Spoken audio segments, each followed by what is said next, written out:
forma de cono.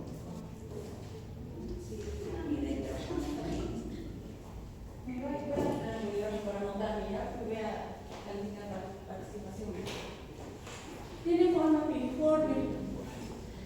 ¿Ya? Este agente en su parte anterior tiene una ventosa. Esta ventosa, ¿para qué creen que le sirve? Para adherirse a la mucosa intestinal.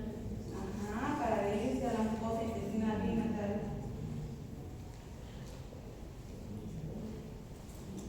Ya. Le sirve para adherirse a la mucosa intestinal. Porque el duodeno tiene que fijarse. Como los pescaditos limpia vidrio, ¿no ven? ¿Se fijan, no ven? Los pescaditos limpia vidrio de los acuarios. Se pegan a lo mismo hace ese parásito en el intestino. Lo mismo, se pega. Sí, ya no está prohibido usar. ¿Ya? Entonces se adhiere así a la mucosa del intestino. Tiene además dos núcleos, como pueden ver, que parecen sus ojitos, ¿no ven? Eso tiene dos núcleos, por si acaso, de este parásito. Mide entre 15 micras a 7 micras, más o menos. La ventosa, como les he dicho, nos sirve esa tipo boquita que está ahí abajo, esa es la que se adhiere ahí para que el parásito se fije en el intestino. Y tiene además flagelos, dos superiores, dos mediales y dos inferiores, para poder movilizarse.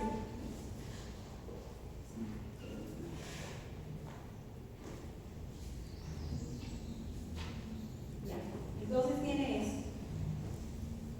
Su forma infectante, como en todos los protozoarios que estamos revisando, en la mayoría, su forma infectante es el quiste. ¿Ya? El quiste tiene forma ovalada con doble capa. Esta doble capa le sirve y le protege para no lesionarse cuando está pasando por el tracto digestivo. Aquí, al pasar por el tracto digestivo, el parásito libera las dos capas. Entonces llega al duodeno y ahí se convierte en tropozoito. Ya tiene 4 núcleos y tiene un tamaño de 10 micras, que es bastante pequeñito, ¿verdad? Ahora vamos a hablar de su ciclo de vida. Aquí el parásito tiene que encontrarse en agua, en alimentos, verduras que hayan sido regadas con esa agua, o consumir agua que haya sido contaminada con heces fecales en las que la persona se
haber dos grupos. Va a haber unas personas que van a ser asintomáticas, como en todos los parásitos, que van a ser las personas que más nos preocupan a nosotros, los pacientes. ¿Por qué? Porque al ser asintomáticos no van a tener ningún síntoma, tal vez diarrea alguna vez, ocasionalmente, algunos presentan diarrea, pero a veces lo atribuyen al estar alimentándose, al haber comido mal, al haber hecho mezclas de chancho y vino, ¿no ves? Pero nadie puede ser un parásito. Entonces, para determinar que sea un parásito, tenemos que hacer exámenes de laboratorio, pero no todos los pacientes se les hace exámenes de laboratorio, así que varios pacientes van a estar parasitados. Los que nos preocupan, además de eso, son los pacientes que son sintomatológicos. ¿Por qué? Porque esta enfermedad, no sé si ahora, pero en mi época, estaba de moda con las chicas. ¿Por qué? Porque te produce una desnutrición tremenda. Si te infectas de esto, nunca vas a engordar. ¿Por qué no? Porque produce una alteración en la absorción de todos los alimentos. Todos los alimentos te produce una alteración. No puedes absorber ningún alimento. Así quieras, este parásito impide que absorbas los alimentos. Y les digo que estaba de moda porque, no sé si algunos conocen La Paz, ¿conocen Río Abajo? Río Abajo es una localidad de La Paz donde todos los desechos van y la gente riega sus verduras con eso. Son todos los desechos, todos los verduras que ya, todo eso, ¿vale? Entonces, como riegan en las verduras, en las verduras agarran los parásitos. Y en ese tiempo las chicas buscaban comprarse verduras del río abajo para infestarse de este parásito para poder bajar de peso, porque al colmo llenan los veces, porque están plagas. Pero este parásito es básicamente así. ¿Ya? Generalmente este parásito se aloja a nivel del duodeno, como les muestro aquí en la imagen. Está adherido ahí, en el duodeno, en las fibras. Y como pescaditos, ¿ven? Como los pescaditos limpiavidrios se adhieren ahí y tapan toda la mucosa intestinal, toda, para que no pueda absorber nada de alimentos. Entonces produce unas lesiones tipo puntiformes que alteran todo el metabolismo del intestino. A pesar de que el ser humano trata de defenderse aumentando la flora bacteriana para defenderse de ese parásito, al final termina afectándole más. ¿Por qué? Porque cuando hay un desbalance entre la flora intestinal, produce más alteraciones en el cuerpo. ¿Ya? Pero ese es el mecanismo de defensa de nosotros que tratamos de cuidarnos del parásito. La inmunidad. En cuanto a la inmunidad, hay hallazgos que son clínicos y hallazgos experimentales. Entre los clínicos están las infecciones repetidas en la niñez, producen anticuerpos, como en todo, ¿no?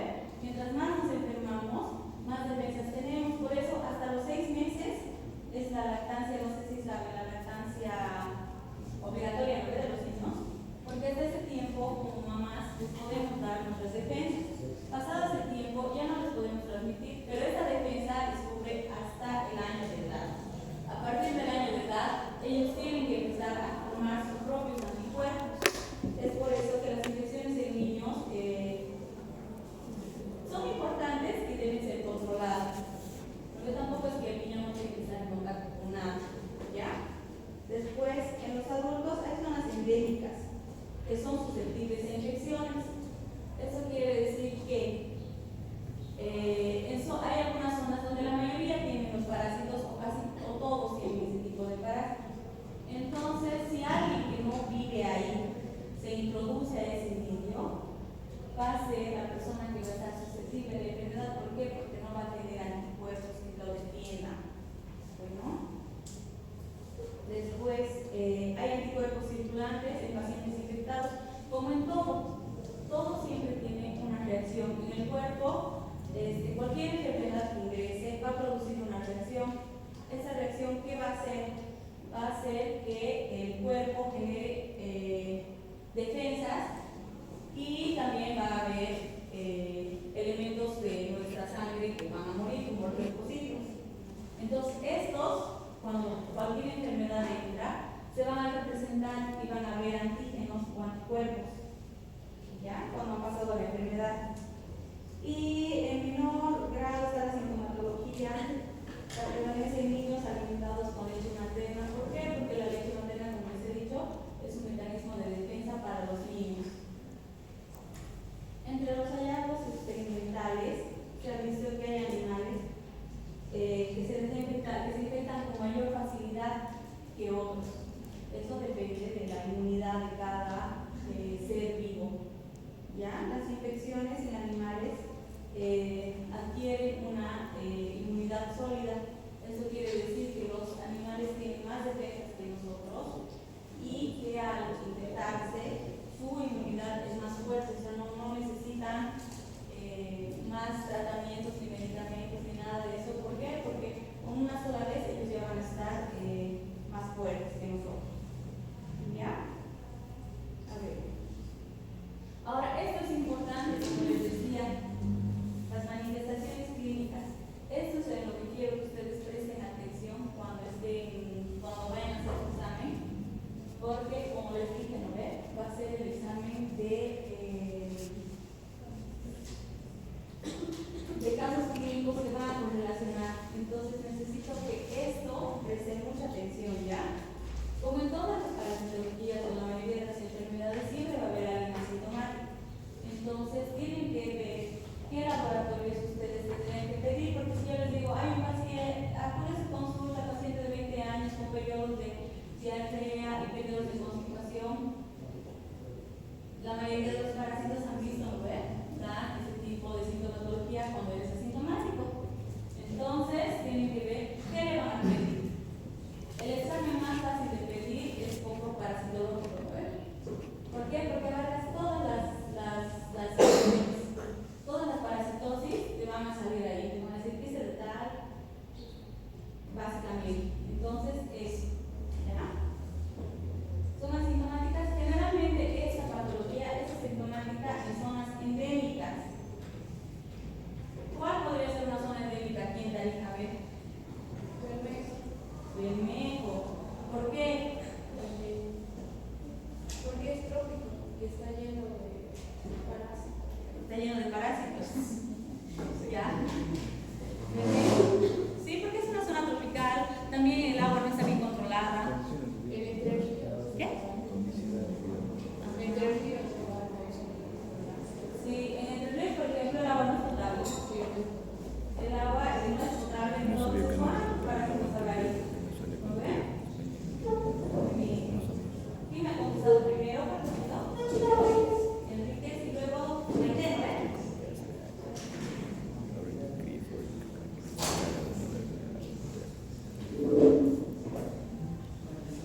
¿Ya? Entonces, eso tiene que fijarse bien con sus pacientes, ¿ya? Después, ¿qué vamos a ver?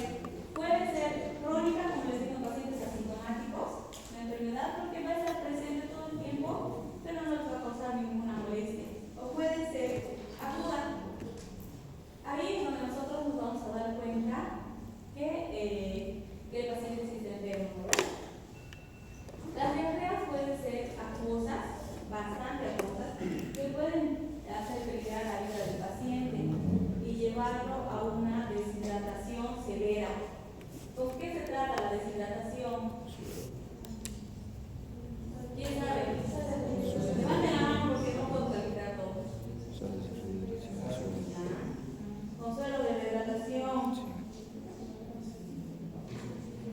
¿Cómo se prepara el suelo de rehidratación? No sé si deben saberlo, ¿eh? ¿Han debido tomar alguna vez, ¿eh? Para estar aquí, ¿no?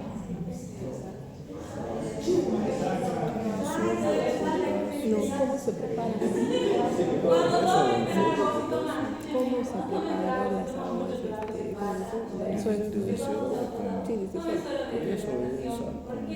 ¿Te duele la cabeza? ¿Por qué? Porque tu cuerpo No, ella lo que quiere que le responda, le tienes que agregar una determinada cantidad de agua y también es que ¿Todo el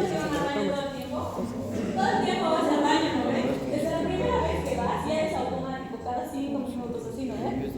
Entonces, el claro que hace, quita el líquido de sus células. Al quitar el líquido de sus células, va a hacer que se deshidrate. Entonces,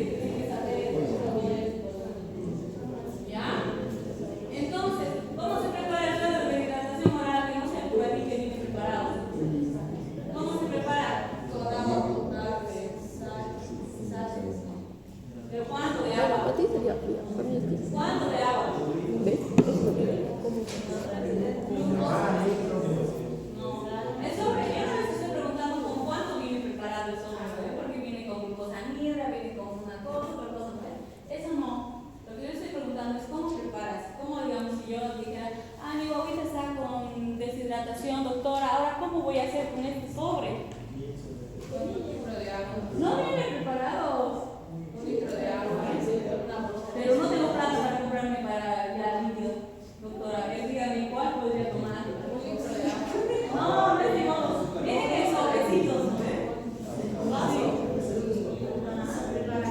Viene en sobrecitos. Entonces preparas tu sobrecito en un litro de agua. ¿Ya? Ese litro se lo tienes que acabar en ese día. Si digamos yo no me lo he tomado y lo tomo mañana, ya no sirve. Ya no sirve. Entonces se prepara así. ¿Ya? Eso es importante que sepan. ¿Por qué? Porque hasta que ustedes establezcan el diagnóstico, no pueden dejar a sus pacientes deshidratados, no pueden dejarlo mal. Tienen que tratarlo. Hacer, como dicen, ¿no ve? La mayoría de la gente dice, los médicos solo dan paracetamol. ¿Por qué damos paracetamol? Para calmar los síntomas que tiene el paciente hasta que sepamos qué es lo que tiene. Que siempre la mayoría tiene. Entonces, eso es importante que sepan cómo se prepara el suelo de rehidratación oral. Anótense, van a decirme cómo se prepara y qué elementos tiene. Eso me van a presentar ya. Para que sepan. Anótense. Después de esto, en las infecciones agudas, va a haber náuseas. ¿Náuseas por qué? Porque el parásito está invadiendo la mucosa intestinal, entonces siempre va a haber náuseas en el cuerpo. Ya se van a sentir mal, que pueden o no llegar al vómito dependiendo de la persona y de la susceptibilidad que tenga. Algunos son más fuertes, otros no tanto. Generalmente las mujeres son más fuertes que los hombres. Entonces, hay que ver cómo es la sintomatología para tratar. En todo caso, si hubiera vómitos, ¿qué podemos darles? ¿Qué medicamento podemos darles en caso de que tuviera vómitos? Antieméticos. ¿Cuál antiemético le podemos dar? ¿Qué antieméticos podemos utilizar para darle al paciente para que se sienta mejor, para que no esté vomitando? Porque igual el hecho de vomitar, ¿qué hace? Nos deshidrata al mismo tiempo, ¿verdad? Entonces, no puede ser que por aquí y por abajo se deshidratamos. Entonces, le damos metoclopramida ya. Aunque en algunos casos, no, en este no, le damos metoclopramida. Otra cosa que les voy a recomendar, jamás a sus pacientes, jamás se les ocurra darles, cuando su paciente está con diarrea, darles un medicamento que les quite la diarrea. ¿Por qué? Porque la diarrea es un mecanismo de defensa del cuerpo.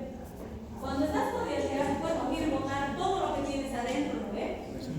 Sí. Pero si le tapas que no bote lo que tiene en el cuerpo, se va a empezar a reproducir más las bacterias. Entonces, jamás le dejen a sus pacientes, jamás hacen algo porque hay para quitar la diarrea, ¿no? Hay. Pero no tienen que darles nada de eso. ¿Por qué? Porque la diarrea es un mecanismo de defensa. Es igual que estar resfriado. La mayoría dice, ¿qué? Que no te resfrío, ya. Mentira, tienes que dejar más que no construyan al mundo. ¿Por qué? Porque eso va a arrastrar todas las bacterias, todo lo que tenga. Si ustedes lo comen, que se quedan los pulmones. ¿Y qué puede pasar? Te puede dar neumonía. O la siguiente vez que te resfríes, vas a estar peor, con más flemas acumuladas, se van a dar cuenta. ¿Ya? Entonces, no traten de cortar sus resfríos, sus diarreas, déjenlo, que siga su curso natural de enfermedad. ¿Ya? Otra cosa que les pasa a los pacientes con infecciones agudas van a tener distensión abdominal. ¿Por qué se distienden abdominalmente? Se distienden ¿por qué? Porque los parásitos que tenemos hacen que el estómago, que los intestinos se irriten. Al irritarse el intestino y al formar más bacterias, les he dicho, no ve que va a haber aumento de las bacterias. Entonces, de la flora intestinal normal, las bacterias generalmente producen gases, pero si aumentan las bacterias, entonces obviamente todos nos ponen como globos, ¿verdad? ¿Por qué? Porque no va a haber más gas. Y lo peor de esto que he leído es que las flatulencias tienen un olor muy desagradable. ¿Ya? Entonces, eso pasa por esta enfermedad. Y como les he dicho, la pérdida de peso. La pérdida de peso es bastante considerable. Hay personas que han perdido hasta 30, 40 kilos con esta enfermedad.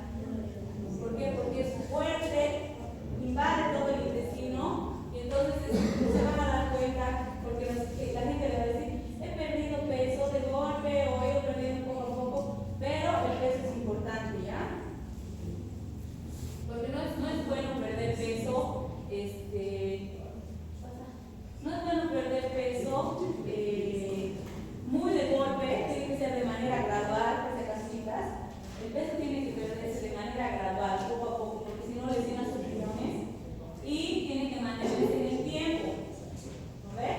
No puedes bajar de peso, puedes bajar de peso 20 kilos de día para mañana. Cuando no se puede, te vas a morir. ¿Ya? Cuando tiene que ser de manera gradual y prolongarse en el tiempo, porque de verdad decir que si bajas, pero al día siguiente vuelves a comer lo mismo, o el doble de verdad, no se mantiene en el tiempo. Entonces, eso tiene que ver, ¿ya?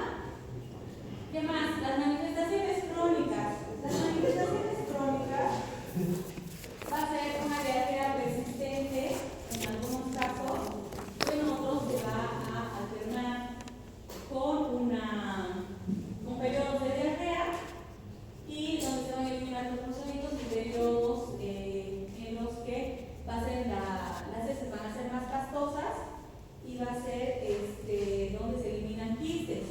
En este caso, como ven, como se dan cuenta, los quistes se eliminan en diarreas pastosas, ¿no ven? ¿Por qué podría ser eso? O sea, al rato el cuerpo pareciera que les ayudara a los parásitos, porque si se eliminan en heces pastosas, esto va a hacer que se encapsulen más, que se preserven más en el tiempo y no estén libres al medio ambiente lo mismo tiempo. ¿Ya? Las heces generalmente van a ser blancas en esta patología y no va a haber periodos de constipación, no va a haber heces duras. Va a haber vómitos, va a haber flatulencias, el dolor abdominal va a estar persistente, malestar general, fatiga, ¿por qué puede haber? A ver, ¿por qué creen que puede haber? ¿No? Porque ese malestar está dentro de los alimentos no nutrientes que aportan energía. Ajá. Entonces eso, ¿ven? Va a haber fatiga, cansancio del paciente, una deficiencia nutricional marcada dependiendo del tiempo, de la cronicidad de esto, porque puedes tenerlo meses, puedes tenerlo años al parásito sin darte cuenta, porque tu sistema inmunológico es bueno, pero está luchando. Y el síndrome de mala absorción. ¿Ya? Eso más no decía en su tarea que es un síndrome de mala absorción, y más dos, ¿no ves?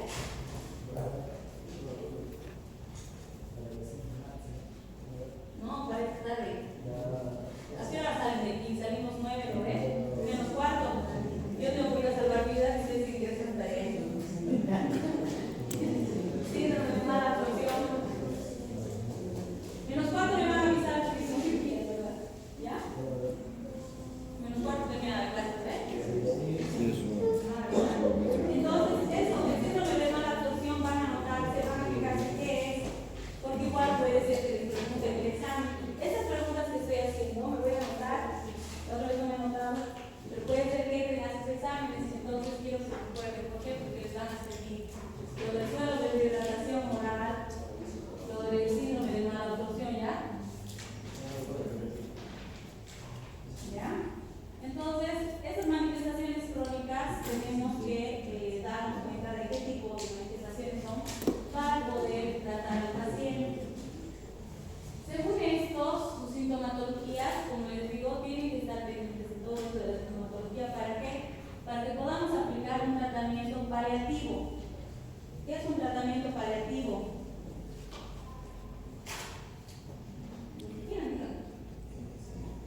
Así como dice encima, el sistema inmunológico de los niños todavía es débil. ¿Por qué? Porque se está formando, se está desarrollando. Entonces, los periodos críticos son eso. Y lo mismo pasa en los adultos mayores. Los adultos mayores ya su cuerpo está cansado, ya está agotado de dar defensa. Entonces, el cuerpo está más sensible en este tipo de pacientes. Y como ven, los niños presentan distensión abdominal, ven sus costillitas, eso no tiene que verse así. No se debería ver tanto, pero es que los dejan a los niños, principalmente los niños de hogares, de niños modelos que son bebitos, en hogares de niños pasan eso. Es frecuente ver en el hospital niños internados así. Entonces, eso les pasa porque ellos desarrollan la enfermedad crónica, no la aguda. La aguda la desarrollan, pero como nadie les hace caso a estos niños, entonces empiezan a desarrollar la enfermedad crónica, a crear defensas. Pero llega un tiempo en que su cuerpo ya no va a poder más. Entonces desarrollan la enfermedad crónica, ¿verdad? Produciéndose un síndrome de mala absorción en ellos. Puede haber retardo en el crecimiento y puede haber alteraciones neurológicas en esos chiquitos. ¿Por qué? Porque el cerebro el cerebro de los niños es bastante lábil. Eso quiere decir que es bastante vulnerable a cualquier nosa, a cualquier agente que nos afecte, ¿ya? Entonces, como es tan vulnerable, los niños no pueden estar sin oxígeno al nacer, ¿no ve? Al nacer, ¿por qué? Porque se afecta a su cerebrito, se afecta cuando tiene mucho tiempo sin oxígeno. Y también a los alimentos. Si el niño no recibe sus alimentos o los nutrientes necesarios para desarrollarse, entonces estos niños, ¿qué va a pasar? Su cerebro no va a recibir la nutrición que requiere. Entonces es normal que estos niños, cuando ya crezcan, se aplacen. No hay que culparles a los niños porque no han recibido buena alimentación, porque algo ha pasado, ¿ya? Pero aquí no pasa eso, porque entonces hemos comido bien, ¿ya? Los métodos diagnósticos en esta patología básicamente son el copro parasitológico.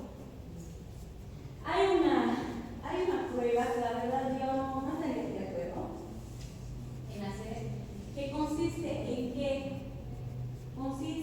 en agarrar una pastilla como estas que tiene un hilo de cierto diámetro, te piden para ver cuánto va a llegar a tu duodeno, que es el parásito, ¿ve? Entonces te traes la pastilla y un pedazo de hilo se queda aquí afuera. ¿Y qué haces? Como el hilo va a estar flotando ahí en el intestino del duodeno, ¿ve? De aquí para allá, de allá para acá, algún rato va a agarrar algún parásito. Entonces, como de pesca. Entonces, determinado tiempo, si no se más son 12 horas, 24 horas, agarran y te retiran el hilo por la boca. O sea que todo lo que has comido va a salir un poco de ese hilo, ¿eh? Y analizan el hilo para ver si tienes el parásito. Ajá. ¿Cómo se llama eso? No me acuerdo ahorita. Pero está el libro. Las cápsulas de. No me acuerdo ahorita, la cápsula de algo. Pero es ese método que utiliza. La verdad es que yo no estoy muy de acuerdo, porque no considero que tenga que salir la familia entrada. Entonces, ese es un método que se utiliza para sacar líquido duodenal, como decimos que los parásitos están en el duodeno. Entonces, ese es un método que utilizan algunos en los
pocro parasitológico seriado. ¿En qué pacientes pedirías un pocro parasitológico seriado? Simple se refiere a que vas y lo dejas una vez, ¿no ves?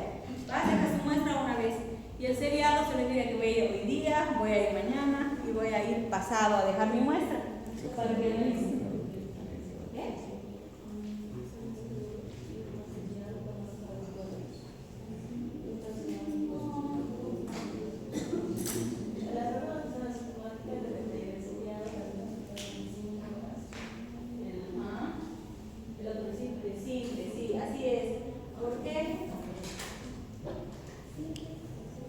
Porque necesitas saber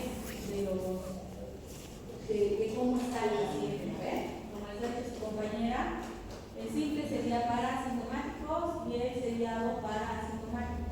¿Por qué? Porque como en los crónicos o asintomáticos los quises no se van a eliminar o los tonsillos no se van a eliminar seguido, entonces tenemos que hacerles como pescados, ¿ya? Ahora, otros procedimientos que se pueden hacer están la toma de biopsias. Generalmente la toma de biopsias va a ser endoscópica. ¿Cómo es una endoscopía?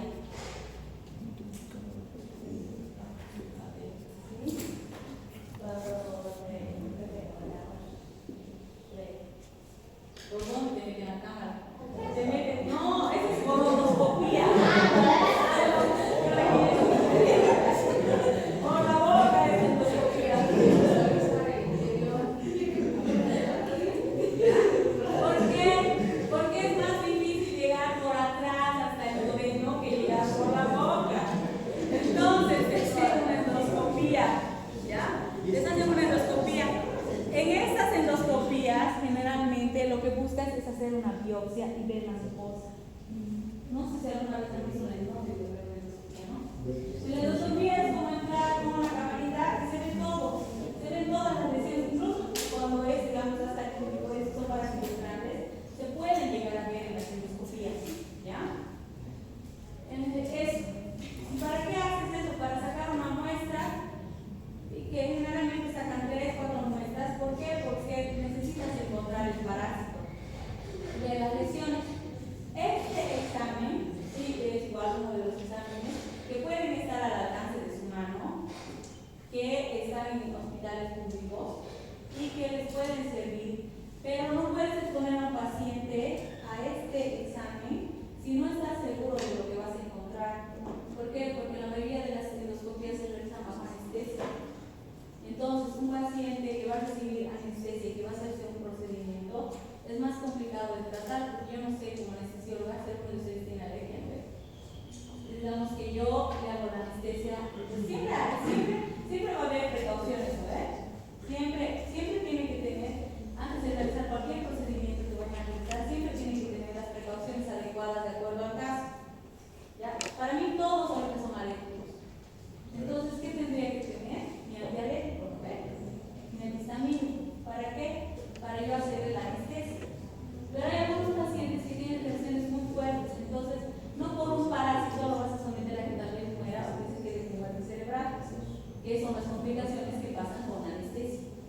¿Ya? ¿Por qué? Porque el paciente no puede respirar.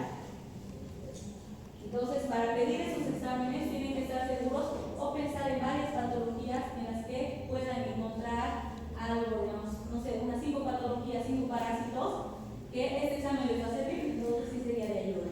¿Ya? Otra, epidemiología.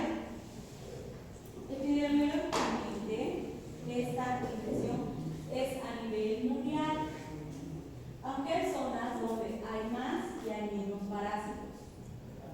¿Ya? ¿Qué más? La diseminación, ¿cómo sería? Como ya saben, ¿ves? ¿Cómo es de todos los parásitos? ¿Cómo se diseminan los parásitos? Con el agua, las manos sucias, los alimentos contaminados, con todo eso se disemina. Y como hay frutas, ustedes se van a dar cuenta que no son típicas de aquí de Taricuba. El cocoazú, por ejemplo, es típico de aquí, es de Kenia. Lo traen desde allá. Entonces, los parásitos que tuviera, si estuviera pegado con algo, pueden traer hasta aquí. Entonces nosotros estamos expuestos a que a parásitos de otros lados. ¿Se dan cuenta? Los acueductos. La mayoría de los lugares donde nosotros cultivamos de cultivos, de frutas, verduras, no cuentan con el saneamiento base que necesitamos. Entonces estamos expuestos a que tengamos una mayor prevalencia de esa parasitosis. Ahora, supuestamente la prevalencia de Giardia lamblia es mayor a la de la ameba, que la ameba es complicada. En Bolivia, igual es una zona endémica de Giardia lamblia. No importa si estás en el altiplano, si estás en el trópico, si estás en el valle, es igual una enfermedad endémica aquí en Bolivia. La importancia de lavarse las manos. Todos deben lavarse las manos, sí o sí. Al momento que vas al baño, sales del baño, te lavas las manos. Tocas a tu paciente, te lavas las manos. Ya no debería darse las manos entre los hombres, ¿no? Porque si no se lavan conmigo la mano, ¿me das? ¿Me lo mueran? No deberían darse las manos, o echarse alcohol después de dar la mano. Echarse alcohol, ¿por qué? Porque cualquier contacto que tenga, todos los procedimientos. ¿Qué cosa? No sabes de cómo se dice. Porque se han dado cuenta, ¿no ves? A ver, yo les voy a preguntar. A ustedes. ¿Cuántos de ustedes en el COVID han visto que los parroquianos se hayan muerto? Yo, todos los de mi barrio han seguido vivos. Mientras que la gente normal que no tomaba no estaban, todos los parroquianos han seguido vivos. Entonces yo considero que debe ser que está recuperado, porque nosotros igual, cuando entraron al COVID ustedes, no sé, ¿se acuerdan de esas regaderas que te blanqueaban por la ropa? Cuando entrábamos nosotros al quirófano, generalmente nos decían todo el cuerpo, un montón de cosas, parecíamos astronautas, pero al salir del quirófano, generalmente nos echaban un chisguetazo en la cara y algunas enfermeras decían, abre la boca, en la boca te echaban el alcohol para desinfectar supuestamente.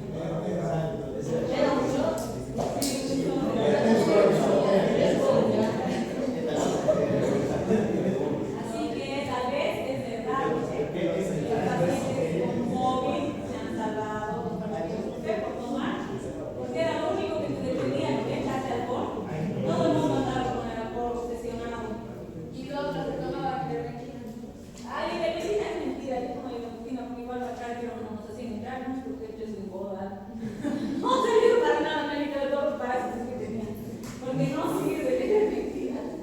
Pero si querías esperar, tenías que entrar tomando ¿ya? Entonces, importante hacer hervir el agua, chicos. Esto es importante que les expliquen a sus pacientes. Generalmente todos nosotros le ponemos a hervir el agua y apenas se chilla, se lo pagan, ¿no? Tienen que dejar unos 5 minutos, 3 minutos que hierva el agua, bien, y recién lo apagan. ¿Ya? ¿Por qué? Porque si no, no va a estar sin parásitos. Inclusive el agua hervida se puede volver a contaminar. ¿Por qué? Porque se puede caer una mosca al agua. No te lo has dado la mosca, ¿no? Entonces, eso es importante. El tratamiento, básicamente, se trata de nitroimidazoles. ¿Cuál es ¿Por qué una persona que toma nitroimidazoles no puede consumir bebidas alcohólicas? Levante sus manos y respondan si no puede ser. ¿Cuál era la causa? ¿Se acuerdan? Les he preguntado en la práctica. Hoy día tienen que entregar sus mapas mentales de amebas. Para terminar la vida vamos a ya tenemos que enviar eso. Falta que toma, pero no, ya tenemos el tema. Bueno, para seguir.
están tomando y cuándo no pueden consumir bebidas alcohólicas, ¿no? ¿Cuál es? Porque allá me tienen que entregar eso, supuestamente ya está subido en el sistema. Entonces tienen que saber cuál es el tipo de nutrición. ¿En qué consiste? Busquen.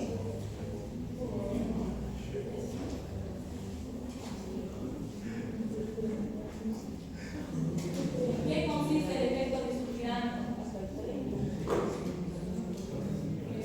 Una reacción tóxica. Pero todo, ¿por qué? ¿Qué enzima se inhibe? ¿Cuál funciona? ¿Cómo haría? Es una que se afecta al niño de sintominasa, ¿Ya? que afecta el metabolismo del menor. ¿Eso cómo se afecta? ¿Quién bloquea la deshidrogenasa? ¿Quién le afecta? ¿Qué medicamento? ¿El medicamento le afecta o el alcohol?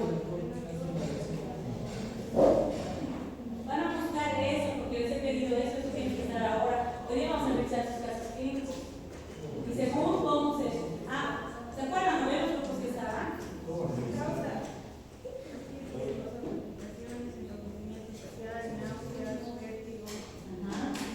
Ya, hoy día van a juntarse sus grupos. Vamos a hacer una junta médica. Cada uno, un representante del grupo, va a salir adelante. De todos los grupos. Somos cinco personas adelante. Esa persona